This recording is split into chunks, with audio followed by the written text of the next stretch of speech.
Bismillahirrahmanirrahim. Assalamualaikum warahmatullahi wabarakatuh. Assalamualaikum warahmatullahi wabarakatuh. Waalaikumsalam warahmatullahi wabarakatuh. Ya, saya sunnah, tapi bapak dan ibu wajib menjawabnya. Alhamdulillah nahmaduhu wa nasta'inuhu wa nastaghfiruh wa na'udzu billahi min syururi anfusina wa min sayyiati a'malina may yahdihillahu fala mudilla lahu wa may yudlil fala hadiya lahu. Asyhadu an la ilaha illallah wa asyhadu anna Muhammadan abduhu wa rasuluhu wa la nabiyya ba'da. Allahumma shalli ala sayyidina Muhammadin wa ala alihi wa sahbihi ajma'in wa ba'du.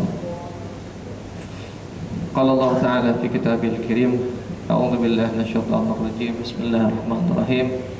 Ya ayyuhallazina amanu taqullaha haqqa tuqatih wa la tamutunna illa wa antum muslimun. Wa qala aidan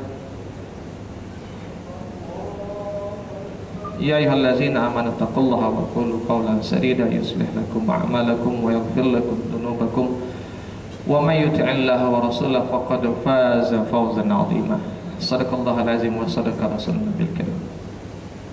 Alhamdulillah,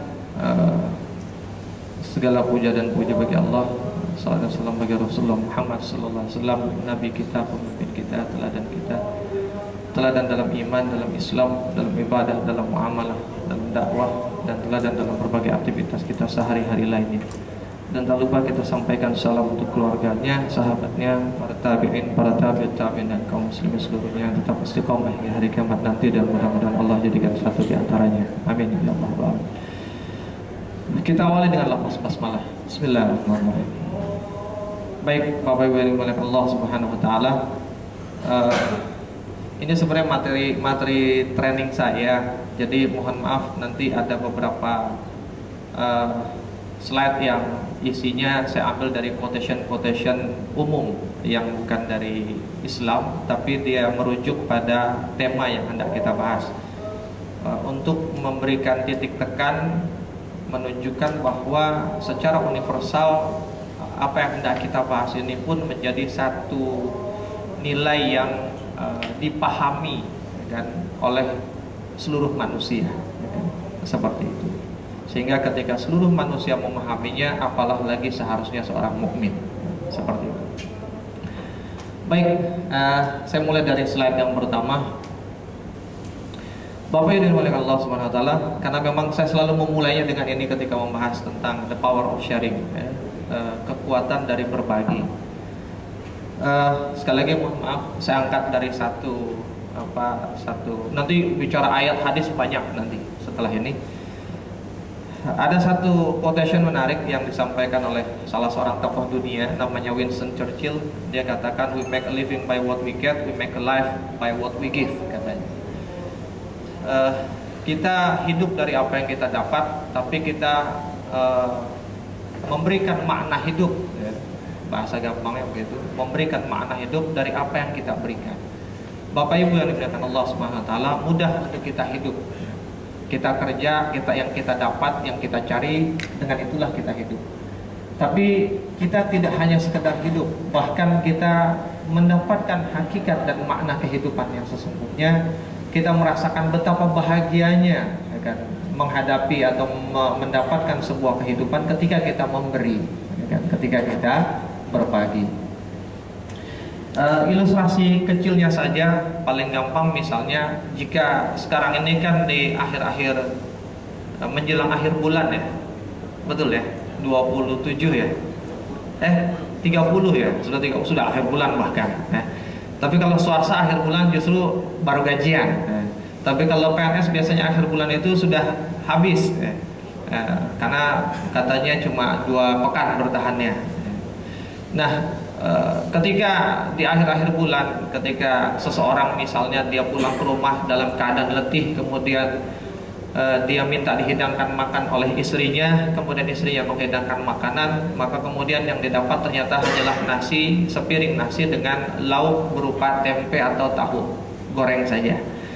Mungkin pada saat itu dia akan berkata, kenapa cuma tempe atau tahu goreng saja yang ibu hidangkan buat saya?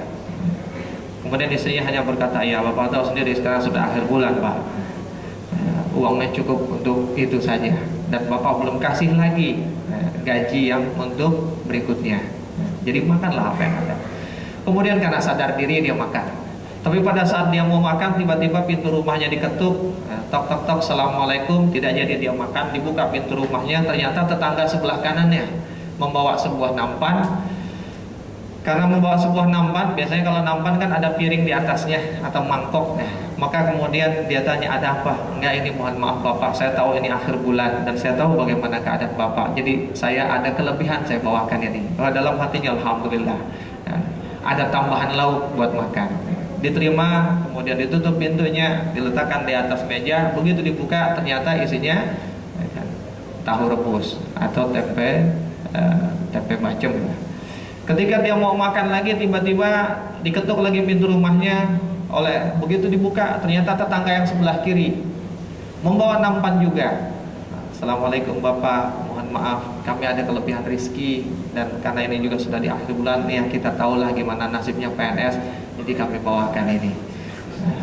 Diterima, begitu diletakkan, ditaruh, ternyata tambahan lauk juga, walaupun babnya masih tempe juga, cuma tempe yang berbeda, tempe bacem lah, seperti itu. Nah, jika kemudian terus, ya kan, tetangga depan, tetangga belakang, semakin banyak orang yang memberikan kepada kita, pertanyaannya adalah apakah kemudian kita bisa menghabiskan semua makanan yang kita dapatkan tadi? Kan tentu tidak. Kenikmatan kita merasakan apa yang kita dapat itu ada batasnya, ada limitasinya.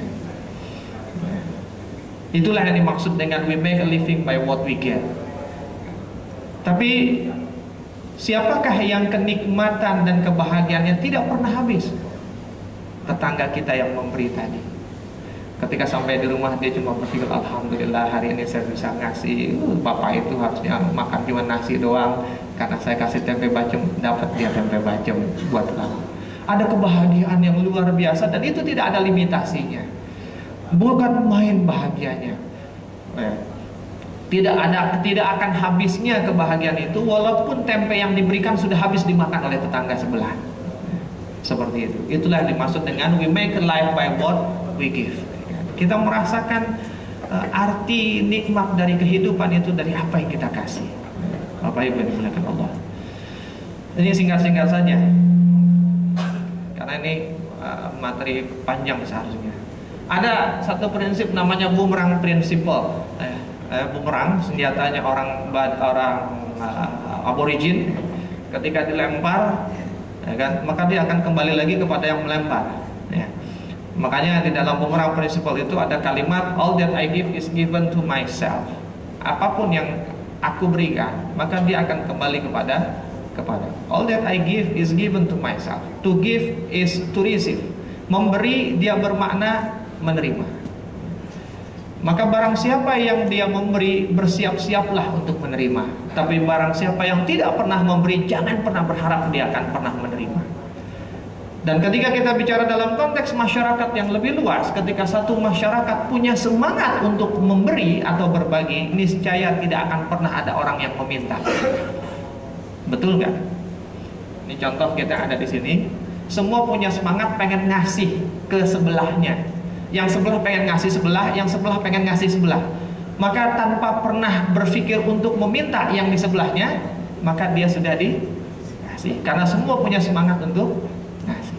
Tapi ketika semua punya semangat untuk menerima, sampai acara kajian ini selesai, sampai datang hari kiamat, kita tidak akan pernah menerima. Karena apa? Semua nunggu kapan saya nerima. Yang sebelahnya kapan saya terima, sebelahnya lagi kapan saya terima. Nggak akan pernah ada yang nerima, karena tidak ada yang berpikir untuk memberi. Dan ketahuilah, ketika kita ingin mendapatkan sesuatu, maka bagilah sesuatu. Itu hukumnya. Mustahil berharap sesuatu tapi kita tidak pernah memberi sesuatu. Semakin besar yang kita beri, semakin besar yang kita terima. Itu pasti.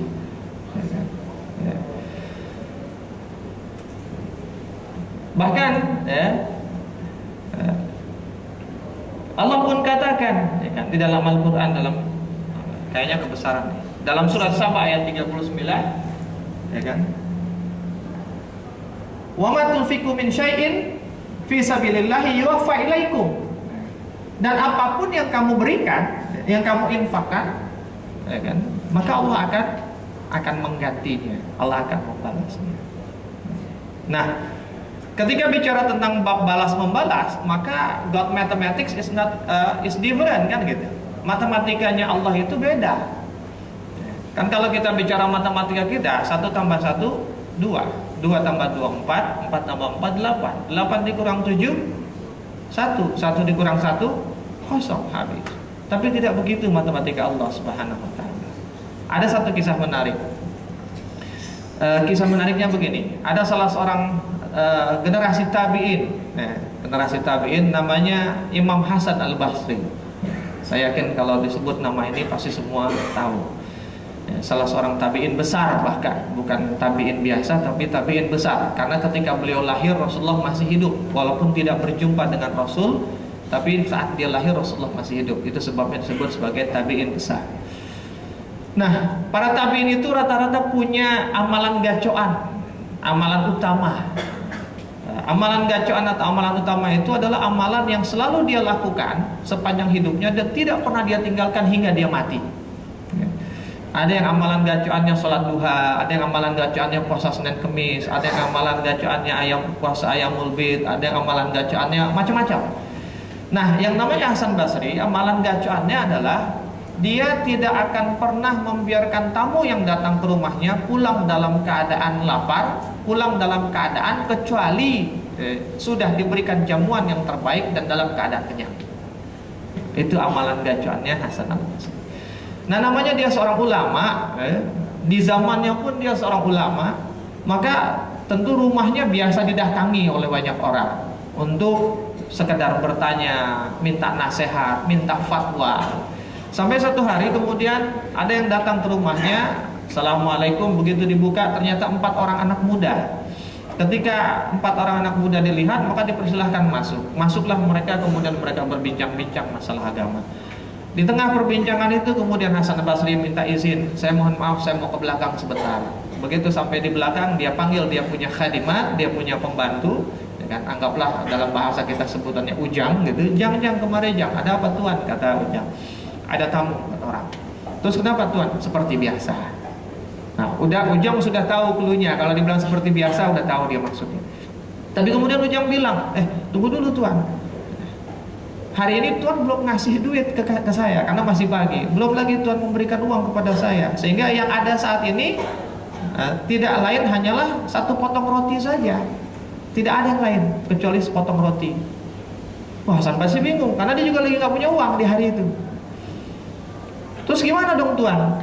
Tamunya 4, kita cuma punya 1 potong roti. Hasan Basri berpikir. Sampai kemudian si ujang bilang, gini aja tuan, 1 potong roti itu kita potong jadi 4, kita bagi masing-masing dapat 1/4. Kata Hasan Basri, oh tidak, itu bukan hidangan terbaik. Dimana mungkin orang bisa kenyang dengan 1/4 potong roti? Tidak. Terus gimana? Berpikir Hasan Basri. Sampai kemudian kata Hasan Basri, ambil talam, ambil nampan. Untuk apa tuan? Pokoknya ambil aja nampan. Diambil nampan, kemudian dia katakan, ambil roti itu letakkan di atas piring dan kemudian ambil kain, ditutuplah nampan itu. Jadi roti itu diletakkan di atas piring, ditaruh di atas nampan, kemudian ditutup dengan kain. Si ujang makin bingung. Apa maksudnya Tuhan? Kamu keliling kampung ini, kamu cari di kampung ini siapa atau adakah keluarga yang belum makan di pagi ini, berikan kepada mereka roti. Si ujang bingung. Tuhan, 1 dibagi 4 aja, kata Tuhan itu nggak etis. Lah kalau apalagi dikasih ke orang, kita jadi nggak punya apa-apa buat tamu kita, lebih nggak etis lagi. Sudahlah, antarkan saja. Ujang masih bingung, berpikir. Tapi kemudian ya namanya juga khadimat kan, disuruh dia keluar lewat jalan belakang, dia keliling kampung, diketokin pintu satu-satu. Assalamualaikum, sudah makan belum pagi ini? Sudah. Dipindah rumah lain. Terus sampai kemudian kan Hasan Basri kembali berbincang dengan tamunya. Sampai di ujung kampung dia temukan sebuah rumah kecil yang di pagi itu mereka 1 keluarga belum makan, maka diberikanlah roti itu. Kembali lagi ujang sampai di rumah Hasan Basri. Kemudian ketika Hasan Basri sedang berbicara, dipanggil, Tuan kemari, ada apa Jang? Kembali Hasan Basri ke belakang. Saya sudah bagi Tuan, tapi tolong menjelaskan kepada saya, kenapa kemudian justru Tuan suruh kasih? Nanti gimana kita menghidangkannya buat tamu? Sudahlah ya, nanti saja. Sekarang ada tamu, saya layani tamu dulu. Tapi tolong janji Tuan ya, nanti dijelaskan. Baik. Diladeni tamu itu berbincang-bincang, tidak lama berbincang, ya kan? Tiba-tiba ada yang ketuk pintu rumah Hasan Al Basri. Assalamualaikum. Waalaikumsalam, kata Hasan Basri. Dibuka pintu, ternyata seseorang dengan membawa nampan pula. Si Ujang dari dalam ngintip lewat tirai. Wah, ada yang bawain nampan. Emang deh, kalau satu rumah sama orang soleh, rezeki nggak jauh-jauh. Baru ngirim nampan, ada nampan yang balik. Ada apa, kata Hasan Basri? Begini tuan, kata yang datang. Saya disuruh oleh tuan saya untuk mengantarkan ini kepada tuan Hasan Basri. Kata Hasan Basri, oh iya, saya Hasan Basri. Oh baik, kalau gitu ini berarti untuk tuan. Diberikan nampan itu kepada Hasan Basri, tapi sama Hasan Basri nggak dibawa ke belakang, dibuka di situ juga, di hadapan orang yang memberi. Dibuka, begitu dibuka, ternyata isinya roti. Dihitung oleh Hasan Basri, 1, 2, 3, 4, 5, 6. Ujang yang ngintip di balik tirai, wah pas, 4 buat tamu, 2, 1 buat tuan, 1 buat saya, kata Ujang begitu. Tapi kemudian berkerut dahi Hasan Basri, ditutup lagi nampan itu, diserahkan balik kepada orang itu. Kata Hasan Basri, antarkan balik kepada tuanmu, ini bukan untuk saya. Oh tidak tuan, kata tuan saya ini untuk tuan Hasan Basri. Tuan Hasan Basri kan? Iya saya Hasan Basri. Ya sudah, ini untuk tuan. Enggak, ini bukan untuk saya, antarkan balik. Oh Ujang makin bingung di belakang. Nggak jadi kita makan, kata dia. Aneh memang. Akhirnya apa? Baliklah kemudian orang itu. Sepanjang jalan dia ngedumel habis. Wah benar-benar Hasan Basri, katanya orang soleh, katanya ulama, ternyata dikasih pemberian ditolak mentah-mentah. Begitu dia sampai di rumah majikannya melihat, kenapa kau bawa balik itu nampan? Iya tuan, ternyata Hasan Basri tidak menghargai pemberian tuan. Kenapa? Dia bilang ini bukan untuk dia, suruh antarkan balik.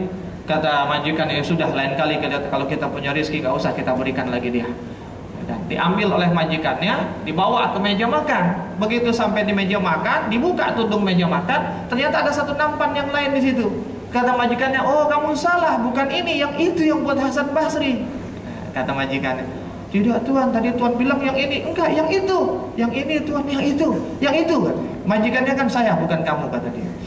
Akhirnya sudah, antarkan balik yang ini. Ditukarlah nampan itu, suruh antarkan balik ke Hasan Basri. Dia bilang, ya tuan saya baru dari sana, malu saya. Itu kan kesalahanmu, salah ambil nampan, sekarang antar. Diantarkanlah sampai di rumah Hasan Basri, diketuk lagi pintunya. Assalamualaikum. Waalaikumsalam, kata Hasan Basri. Dibuka pintunya, begitu dibuka, datang lagi. Iya Tuhan, mohon maaf. Sambil tersenyum, tersipu malu, dia katakan, tadi saya salah tuan. Memang yang tadi bukan buat tuan, tapi yang inilah buat tuan. Ujang dari belakang ngintip lagi kan, balik tirai. Wah emang kalau rezeki nggak kemana, kata si Ujang. Tapi kembali yang Hasan Basri, dibuka lagi. Begitu dibuka isinya masih roti. Tapi kemudian dihitung oleh Hasan Basri, 1, 2, 3, 4, 5, 6, 7, 8, 9, 10. Hasan Basri tersenyum lebar. Kemudian dia katakan, nah kalau ini baru untuk saya. Di dalam si Ujang sewot. Katanya, ulama rakus, 6 ditolak, 10 diambil. Kata majikannya, kata si Ujang. Dibawalah nampan itu ke belakang, diserahkan kepada Ujang. Jang, nih ada nampan isinya 10 roti, kau hidangkanlah buat tamu kita. Kata Ujang, saya nggak mau tuan. Kenapa? Tuan mengajarkan saya nilai-nilai tentang qanaah, tentang zuhud, tapi tuan justru rakus. 6 tuan tolak, 10 tuan ambil. Maksudmu, iya tadi 6 roti tuan tidak bilang bukan buat tuan, tapi begitu 10 roti tuan bilang punya tuan. Oh itu Jang, itu nanti. Tidak tuan, jelaskan pada saya, baru saya mau kerja. Nanti tamu kita menunggu, nanti selesai itu saya akan jelaskan. Akhirnya dihidangkan. Jadi gimana tuan, hidangkan 4 buah roti untuk mereka? Tidak, berikan yang terbaik buat mereka. Berikan 8 buah roti untuk mereka. Jadi masing-masing dapat 2, karena tamunya 4. Sisanya 2, 1 buat kamu, 1 buat saya. Iya, tamu mendapat hidangan yang terbaik. Sudah selesai dihidangkan, selesai makan, kemudian berbincang sebentar, akhirnya tamu itu pulang. Begitu tamu itu pulang, kemudian Ujang bertanya, tuan, jelaskan. Begitu, apa? Kata Basri, yang tadi, kalau tuan tidak jelaskan, saya akan resign. Ada khadimat ngancem gitu. Oh gitu, kata Hasan Basri. Ya sudah, ambil Quran. Kata Ujang, tuan saya tidak mau mengaji, saya mau bertanya. Iya, kamu bertanya kan, ambil Quran. Tuan, tadi pagi subuh saya sudah mengaji, nanti lagi mengaji habis maghrib. Ambil Quran kalau mau tahu, diambil Quran. Buka surat Al-An'am ayat 160, kata Hasan Basri. Dibukalah surat Al-An'am ayat 160. Beginilah bunyinya. Allah katakan, man ja'a bil hasanati falahu asyru amsalihha wa man ja'a bis sayyi'ati fala yujza illa mislaha wa hum la yuzlamun, kata Allah. Barang siapa yang datang kepadaku dengan satu kebaikan, maka aku akan membalasnya 10 kalinya. Ujang masih bingung. Maksudnya tuh, iya, Allah bilang Allah akan ganti 10 kalinya. Jadi kalau cuma 6 itu berarti bukan untuk saya. Allah janjinya 10. Baru kemudian Ujang, oh. Ya, Allahu Akbar billah. Betapa keyakinan dia kepada Allah begitu kuatnya. Kita bisa begitu nggak, Bapak Ibu sekalian? Ya, oke. Bahkan di dalam ayat yang lain Allah katakan, masalul ladzina yunfikuna amwalakum fi sabilillahi kamathali habatin ambatat sab'a sanabila fi kulli sunbulatin mi'atu habbah wallahu yudha'ifu liman yasha wallahu wasi'un alim, kata Allah. Ya kan, perumpamaan, ya kan, orang yang menginfakkan hartanya di jalan Allah seperti sebutir biji benih yang ditanam, kemudian dari benih itu tumbuh sebatang pohon, dan dari satu batang pohon itu muncul 7 cabang yang setiap cabangnya ada 100 bakal buah.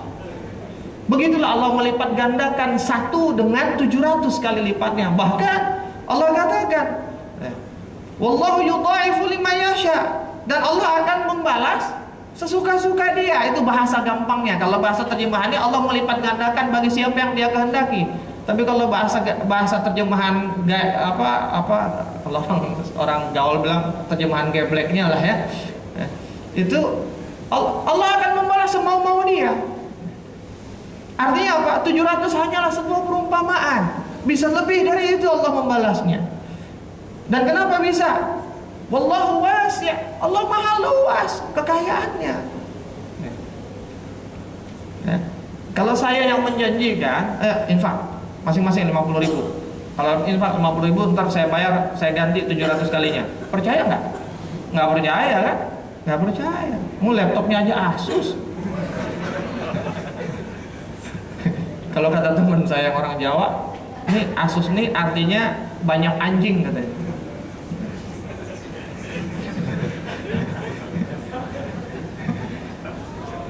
Asus plus S katanya. Nggak percaya. Gimana mau percaya? Kesini pakai motor, naik kereta. Tapi kalau yang ngomong begitu Allah, kenapa Allah tegaskan wallahu wasi'? Allah pengen meyakinkan kepada hambanya, aku nih kaya, aku punya semua. Jadi kalau aku katakan akan ganti sekian, kamu harus percaya.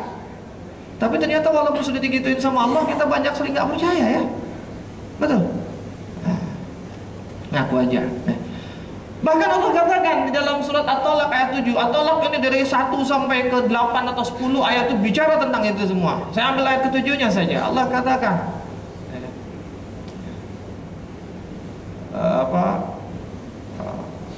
wa man qadira alaihi rizquhu falyunfik mimma atahu Allah la yukallifullahu nafsan illa ma ataha sayaj'alullahu ba'da usri yusra, kata Allah. Ya kan? Dan hendaklah orang yang mempunyai keluasan memberi nafkah, memberikan berbagi dengan keluasan yang dia punya. Maksudnya apa? Kalau banyak duit, maka kalau mau berbagi, bagi yang banyak. Punya uang 1 miliar, begitu mau bagi, baginya cuma 100.000. Itu namanya tidak wa man qadira alaihi rizquhu. Bukan. Punya 1 miliar, kasihnya berapa? 1, 10, 100 juta. Seperti itu. Baru kemudian Allah katakan,